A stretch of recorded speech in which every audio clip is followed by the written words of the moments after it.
Have you been procrastinating from writing that book that's inside of you? Do you have a story or message that will be beneficial to others? Do you struggle with the writing process and nuances of publishing your book and knowing how to market and profit from it? Well, it's time that you stop with the struggle. I'm here to help you write your book. In my new book, Purpose, Publish, Profit, I teach you how to easily write, self-publish, and market your book to build your six-figure business in 60 days or less. This book is free. All you have to do is pay for shipping and handling. When you pre-order your book, you will also get access to a free virtual masterclass where I go deeper into training and ways to make more money with your book. Visit liveyourdreamsoutloud.com/book.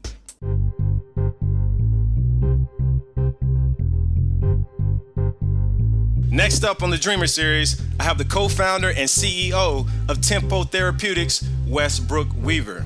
In this episode, he will share some of the challenges with running a startup biomedical company, some best practices when soliciting venture capitalists or angel investors, and his plans to revolutionize human tissue regeneration with his new geometric technology.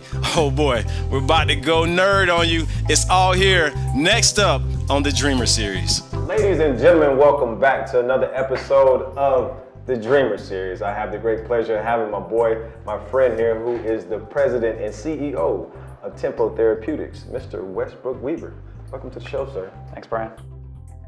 Well, man, the last time that we spoke, the last time we got a chance to interview on the podcast, which was great, by the way. It was a lot of great information. There's been a lot of great reviews from it. There have been some amazing things going on with Tempo Therapeutics. Man, tell me, how did all of this come about? Wow. Well, the whole company came about sort of through, I guess, kind of like a bit of a rogue maneuver on my part, because I kind of just was in a position where we had been fortunate enough when I was at UCLA to, during my PhD and then my postdoctoral work there, been fortunate enough to develop a technology that seemed pretty useful, which is the technology that Tempo is now based off of. And I kind of thought to myself, well, hey, I don't know, maybe the best way to actually make sure that I can take something that's an idea and turn it into a real product that could actually help a human being, maybe the best way to do that is actually take it out into industry and rather than staying in academia. So I just decided to do that. What was the idea and the technology, and how did all this come about? The technology is it's actually pretty simple in the grand scheme of things. It's basically a way to make a sort of like a tissue scaffold for your cells and your tissue to grow into. So if, say you have a wound on your skin or a wound in some organ in your body, whether or not it's something that is like actually like an abrasion or like a laceration that actually causes a wound, or it's just your tissue inside of your body is somehow malfunctioning, like from a heart attack or something.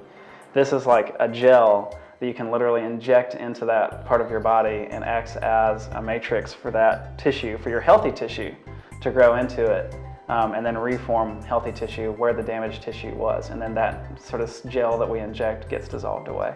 How in the hell does this thought come about? Well, I mean, it certainly wasn't just me by any means. In fact, there's no way that we could have had this without all the people that worked on it. And actually one of the co-founders of Tempo, and now our chief science officer, his name's Don Griffin. He's a chemical engineer, chemist. He was really, sort of the driving force behind the concept of the idea. And then we knew each other literally in grad school just because we played intramural soccer together. That was it. Played soccer? Yeah. Okay, I didn't know this. So back to, it's a great story. So he was pretty much the catalyst. Yeah, and I was sort of what helped reduce that concept to being able to actually practice, to be achieved, right? So his idea was, okay, we're gonna make this material that does this, and so then he came to me and was like, I don't know how to do this, and I was like, well, maybe we can do it this way or this way or this way, and that's sort of the reduction to practice guy. So it's literally, if I have a cut on my skin and I put this gel on, it will heal it in some sort of way, like instantly? It's not instantly. I mean, although it does sound science fiction-y, we're not quite there yet. Yeah. But it does accelerate the rate at which your skin would normally heal. And it also helps your skin heal more naturally and less like a scar. Wow. So what is the process of even getting this started? Do you test this out on humans, or how does that work? So It's a long road, and actually, usually these things always begin in academia. To be honest, most drugs and things that exist in the marketplace right now began in academia. Some professor somewhere with his or her grad students were doing some testing on a lab bench, and they found some molecule or something that looked interesting. That was the beginning of a process that leads to drugs like, I won't name any drugs in particular, but all the drugs that you see on TV now, right? So that all starts there, and then it goes through this super long process of going through, what we call bench studies, which is kind of like in a petri dish, looking at cells, and then into animals. Usually you start with small animals, and then you go to larger animals, and then that's when you start dealing with, regulatory bodies like the FDA, which is really the big hurdle to go from animals into humans. So you first start testing out on animals? Correct. And what kind of animals? We actually started off with mice. Really? Yeah. Why mice? Is their skin like closest to humans? Actually, it's the farthest that you could possibly imagine. Really? What, a pig? A pig is the most relevant, yeah. So the reason that we use mice is because mice have very well-established genetic systems, and so you can have like a very exact understanding of what the gene system that's in the mouse is, and all your genes are going to sort of correspond to how well you can heal, what types of proteins you're expressing in your skin. So it's really important to know and have a controlled system that you start off in, and then you move to something that's more clinically relevant, like a pig, but that's less controlled. Wow. So when did you all make the decision to say that maybe we have something here and we want to go from idea to concept to actually formalizing a company and a business? So, to be honest, that was kind of my rogue maneuver from the group, because there were 5 of us. There were 2 professors and 3 postdocs that were sort of working together. It's not surprising to me that you were the rogue one, by the way. Well, I mean, the rest of the team is still in academia and doing great things there, right? Yeah. And I was sort of the one that was thinking to myself, maybe this is how I can contribute, like maybe I don't need to be a professor alongside everyone else. They've got that under control. And I just thought that I could maybe make more use of the technology by taking that pillar, which is like, how do we take it from the ivory tower of academia and actually create a product and disseminate it to the clinic and get clinicians to use it. So that happened in about November 2014. Is this the idea that you want to make this mass market?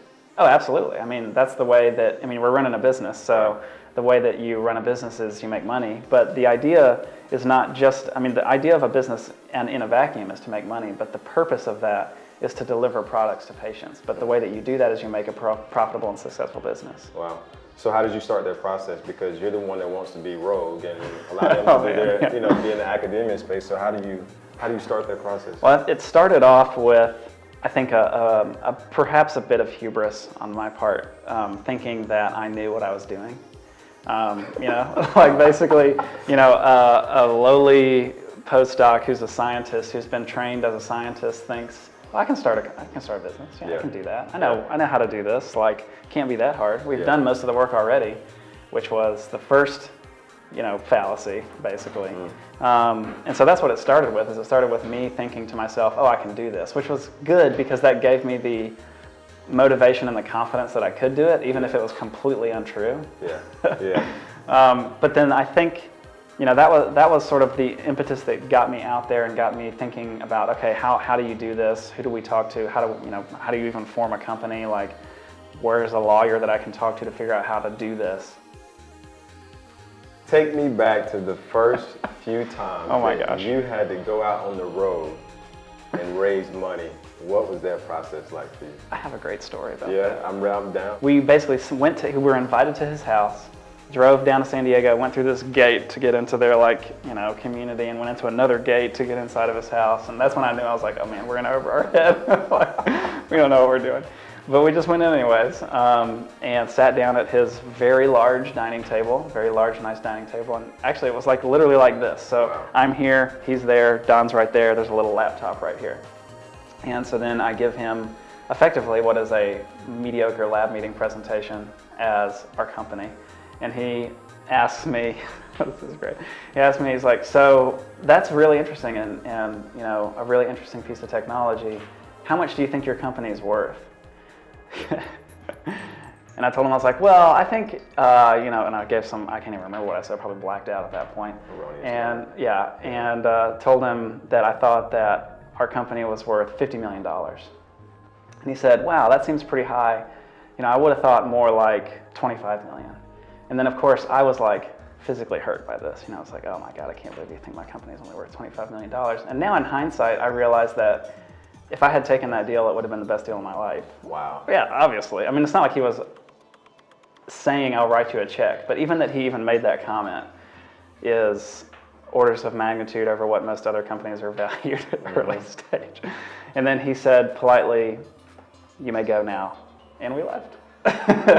And I think every time I give a pitch now, I mean, of course it's evolved like universes from that, but I always think about that one time and how terrible that presentation was. What was the biggest lesson learned in that you took away, like moving forward? For sure that when you're telling somebody about what you're doing and asking them to put money into your company, obviously you have to have a piece of technology that is unique, but that's not what you're presenting to them. You're not presenting just, here's a piece of technology, trust me, it works. Here's some data if you really want to look at it, but we're not talking about that right now. We're talking about how we're going to take that piece of technology and create a product that we're going to sell for money. Wow. That's what you present to people. So you leave from there and now you got to figure out a better way to present. Oh, absolutely.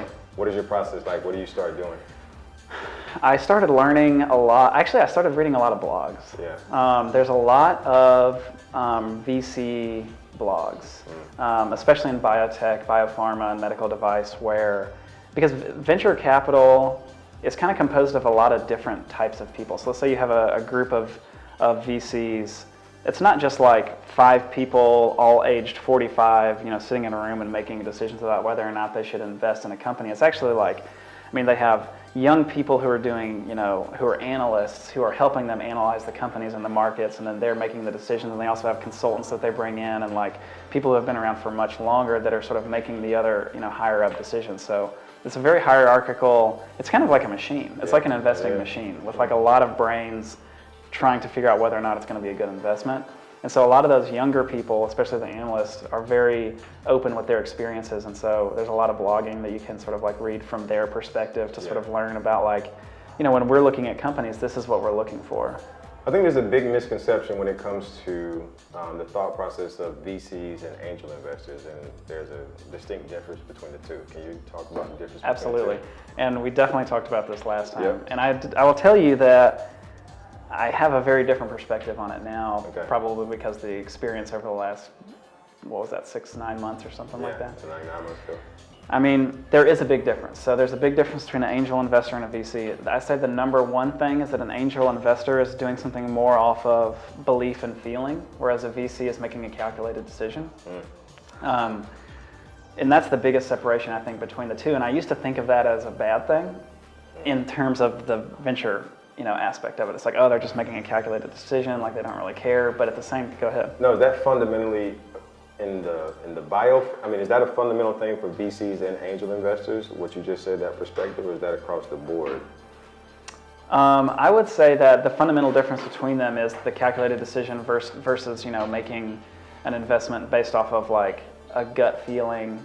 And I would say that that's not just in biotech, that's in like all types of, especially tech, and most tech things. But I would say that a lot of times of course, you know, my experience is only in biotech, but I think that in biotech, there's a lot more opportunity to create that feeling for somebody where it's like, we're going to develop this piece of technology that's going to save people's lives, and this is how it's going to happen. We call it the critical path. There's a lot of jargon. It's fun jargon, vocabulary, but having a clear critical path for how you're going from where you are right now, even if that's just, I did an experiment in a petri dish and got really good results, to how you're going to place a product in a clinician's hands and they're going to pay you for it. Wow. How do you go through those steps? And even if you don't know the answer to all of those, which like, of course no one knows the answer. I don't even know the answer to all of those for our company right now. But you have to understand what the hurdles are and identify where the hurdles are and say, I'm going to jump over this hurdle and this hurdle and this hurdle. You don't even have to know how you're going to jump over them. You just have to let other people know that you know that they're there, so that you know that you're going to have to jump over them. I think that's the most important thing, clear path. Which is applicable in a lot of different verticals and aspects of life in general, right? So talking about your company, since that first pitch of when you evaluated your company at 50 mil, and he told Makes you me laugh 25, just thinking about it. You got to get out of here. You've been able to go out and raise a substantial amount of money for your company.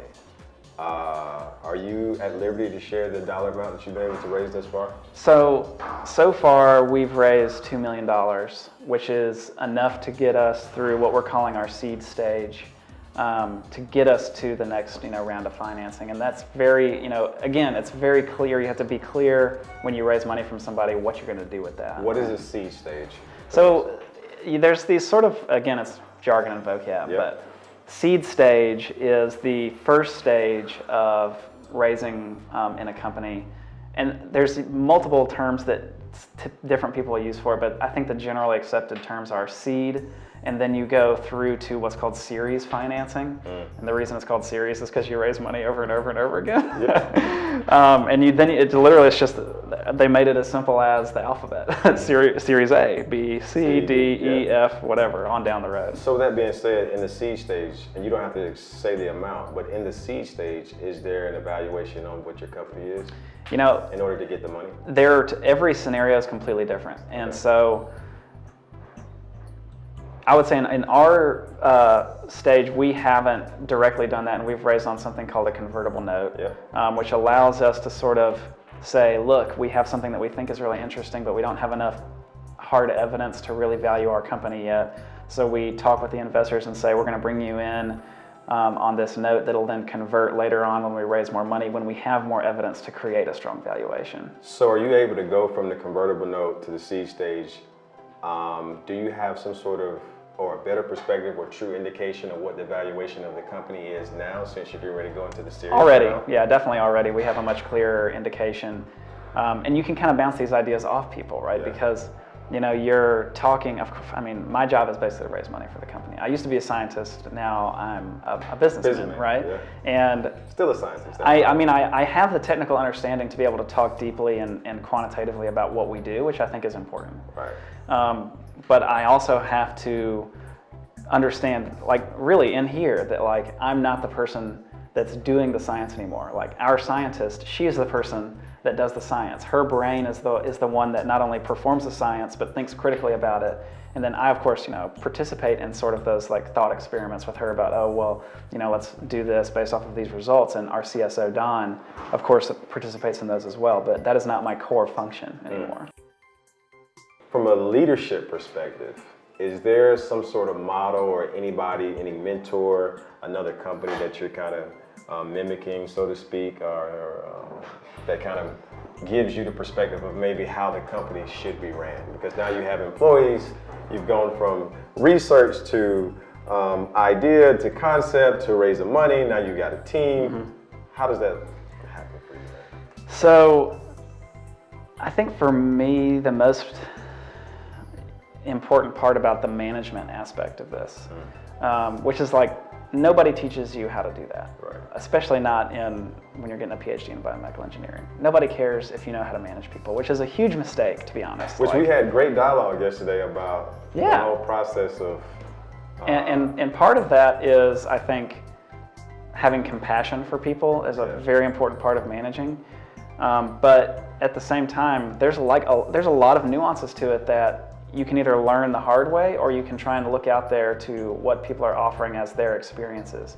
And a few of our early advisors that I brought in to sort of help me in the very early days, when I was basically realizing, looking in the mirror and I'd be I don't know what I'm doing. I need to go find some people to help me figure out how to do this. That's a good thing to do. A lot of those people, a few of those people actually have really helped me develop management skills and management philosophies. And a lot of it comes, I think, from, the way that you or I would just be in any type of social setting or just interact with people. But of course, there's a sort of specific set of things that you really need to do to make sure that people are understanding what it is that you are expecting of them, and how you're going to measure the success of those things that you're saying, I expect you to do this, this, and this, and how are we going to measure whether or not you did this, this, and this. And I think that the nuance of it is that you don't want that to be like cold and calculated. You want that to be like for example, you know, if like for example me and you, let's say hypothetically you're my employee, you're my scientist, right? And I'm like, Brian, you know, what I really think we need to do is, you know, do this experiment and this animal model to achieve this sort of like set of data that I can then use to go and raise more money for this company. And then I ask you to really sit down and think about that and feel, you know, what do you think that that's going to actually achieve that scientific goal, and how do we want to achieve that scientific goal? And then we meet again, and you propose, you know, I really think that we should do these sets of experiments to, you know, answer these specific questions and then do this specific animal model this way. And I say, great. Okay, so now what we really need to do is understand, when do we need to get those things done? Because basically a startup company is like a ticking time bomb, right? Yeah. We've raised this amount of money, and then we will burn this much money over time, and then now we're dead. Yeah. And so you need to make sure that you're sort of time planning all that stuff to make sure that that gets done in a manner that allows you to then go raise money before you die again. Is a lot of your money allocated towards research? I mean, well, of course, you know, there's the general you know, G&A, right? Yeah. Like rent and personnel, but everything else goes to R&D. Wow. Literally just a pit that you just throw money into, that you get value out of. But the trick is, what you're really getting out of that is data, and then my job is to figure out how to convert data into value. Wow. Are you having to, anytime that you raise money, does that lessen the percentage of what you own Yes. of the company? Yeah. And is there a threshold or a cap, should I say, of what you are comfortable with getting to in terms of giving up? Because you got to give up something to get something, right? So you don't want to go below, let's just say if you have 50%, like do you say, well, I'm not going to go lower than 30% of what I want to own, the percentage that I want to own for this company? That's definitely a big part of my strategy for how we raise money. And the biggest component of that equation is what's called the pre-money valuation of a company. So let's say you want to go raise... Sorry. Can you explain to them what pre-money is? Oh, yes. So the pre-money valuation of a company is, I always find it best to sort of do it in like a problem example problem, basically, right? Where you want to go raise $10 million, and if you're going to do that, the people that are going to put money into your company will say to you, okay, we will write you this check for $10 million, right, but we would like shares in return for that. Because it's like a fair trade, right? Yeah. And so in order to determine how many shares they will receive for that, you are basically defining for them what percentage of the company they own. Because let's say, example problem, we have 10 million shares that exist in our company. We're going to go raise $10 million. And we are going to give away 5 million shares of the company. That means that now the person that invested $10 million in your company owns 50% of the company. Okay? So you can now calculate the pre-money valuation from that. So if they put $10 million in and they now have 50% of the company, that means that the company had to be worth 10 million before they put the 10 million in. So pre-money's 10 million, they put in 10 million, you're now worth 20 million, and they own 50% of the company. Wow. When it comes to the structure of your company, does it matter how structurally it's set up when it comes to raising money? Absolutely. And it has to be set up in a way that the investor is comfortable with, right? It can't be, it could be, but it would likely not benefit you to have, I guess, a dictatorship, right? Yeah. Totally. You have to have something that is, a hierarchical structure with obviously someone at the top, the CEO really is the chief executive officer is, steering the ship. Yeah. But there's also have to be plenty of people contributing to navigation, contributing to the actual, gears turning in the boat. Yeah. And that has to be a two-way street. And that's one thing that I philosophically totally believe in. When I sit down and have meetings with the other two people in my company, that sounds ridiculous, there's only 3 of us, but at this point, when I am meeting with the entire company, when I'm meeting with the entire company and all 3 of us are at the table, I try to talk as little as possible. I don't want to talk at them, right? I know what I'm thinking, right? And of course they need to know, how I feel about what they're doing and the direction of the company, and that's my job in those meetings. Yeah.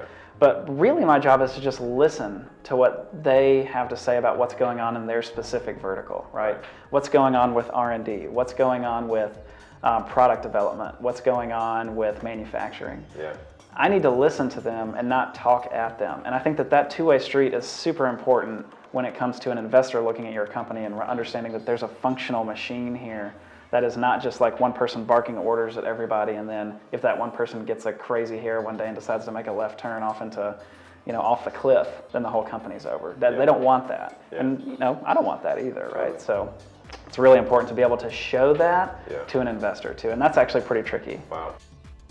What's next? What's the vision? I mean, what's next for you in the company? I mean, obviously raising money, that's kind of something that you do all the time. Always. What's next? So right now we're in the process of developing our first product, which is going to be the skin wound healing product. And we're actually going through the regulatory process right now, talking with the FDA, going back and forth with them to understand what it is that we're going to be doing to go through that regulatory process. And actually, for medical devices, it's relatively quick. It's still very burdensome, but in a good way. I don't want to say it in a bad way.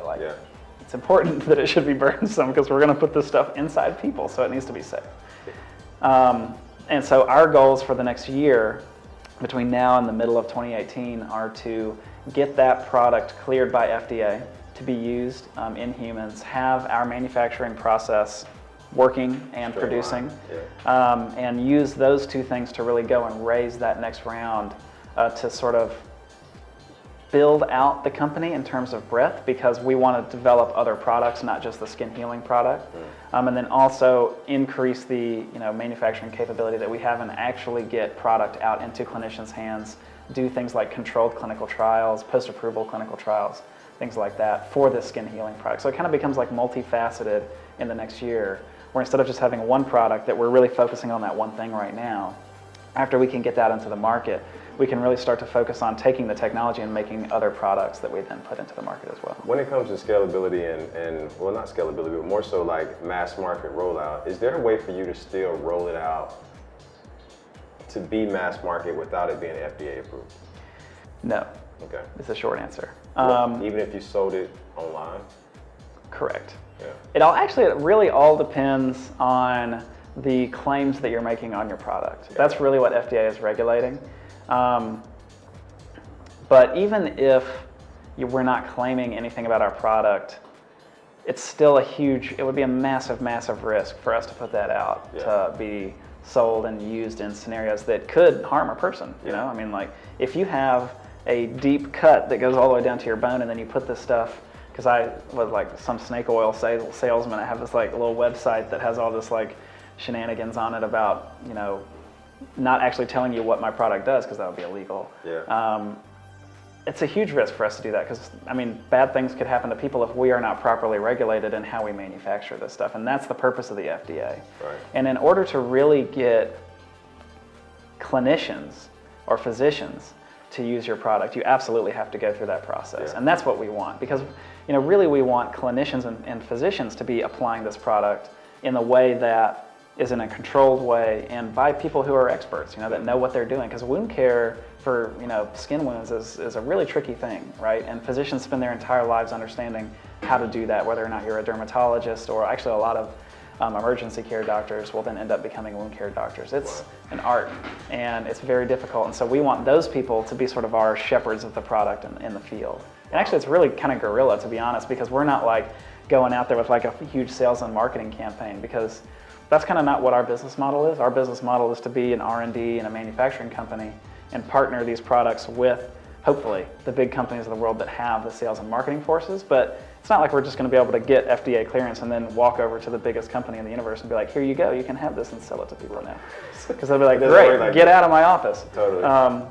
So we have to really kind of go out there guerrilla style, and like get a few clinicians who are excited about what we're doing and get them to use it, get the FDA cleared version, basically give it to them for free, and be like, look, you guys use this, see how it works on your patients, let's see how it goes. And then from that you can kind of build out and even do like what's called a post-approval marketing trial, where we have a set of patients that we're bringing in and testing how this stuff works on.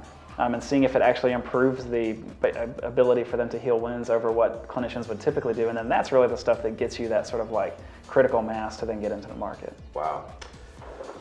Ladies and gentlemen, I just want to say thank you all so much for tuning in and watching this. This is my man, Westbrook Weaver. He dropped the nuggets and the knowledge today.